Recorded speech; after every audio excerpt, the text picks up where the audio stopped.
वो 5 मुस्लिम महिलाएं जिन्होंने भारत की आजादी के लिए अपना सब कुछ कुर्बान कर दिया। इन मुस्लिम महिलाओं ने भारत के लिए जो किया वो आज तक कोई नहीं कर पाया। भारत को आजादी दिलाने और उसे ताकतवर बनाने में इन मुस्लिम महिलाओं का बड़ा योगदान रहा। भारत की आजादी में योगदान देने वाली मुस्लिम महिलाओं की लिस्ट में पहला नाम आबादी बानो बेगम का आता है। इन्हें दुनिया बी अम्मा के नाम से भी जानती है। आजादी के महान नायक मोहम्मद अली जौहर और शौकत अली जौहर आबादी बानो बेगम के ही बेटे थे। आबादी बानो बेगम का जन्म 1850 में उत्तर प्रदेश के अमरोहा जिले में हुआ था। इनके पति अब्दुल अली खान रामपुर रियासत के वरिष्ठ अधिकारियों में से थे, लेकिन अचानक हुई उनकी मौत ने सब कुछ बदल कर रख दिया। अब्दुल अली की मौत के बाद आबादी बानो बेगम ने अकेले दम पर अपने 5 बच्चों को पाला पोसा और फिर उन्हें देश की आजादी के लिए वक्फ कर दिया।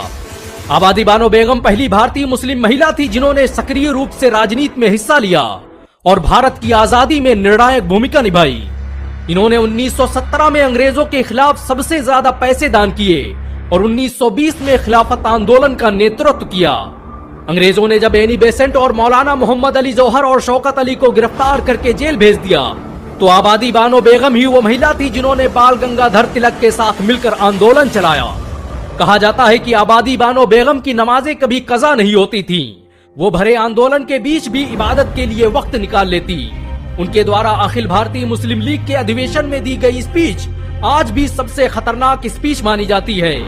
महात्मा गांधी के सामने दी गई इस स्पीच ने पूरे अंग्रेजी साम्राज्य की जड़ें हिला दी थी।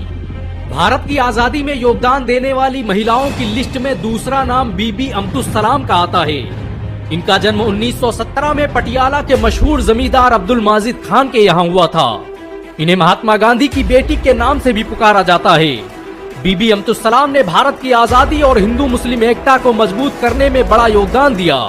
इनकी वजह से ही बंगाल और पंजाब में होने वाले हिंदू मुस्लिम दंगों की आग शांत हो पाई थी। बीबी अम्तुस सलाम गांधी के राष्ट्रवादी आंदोलन का हिस्सा थी।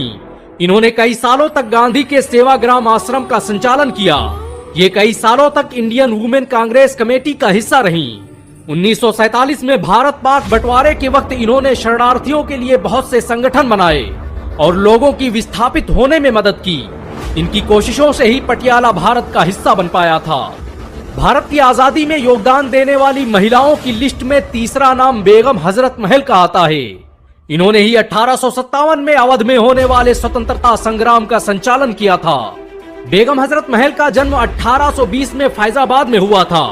ये अवध के नवाब वाजिद अली शाह की दूसरी बीवी थी। 1855 में जब अंग्रेजों ने बेगम हजरत महल पर अपनी सत्ता स्वीकार करने के लिए दबाव डाला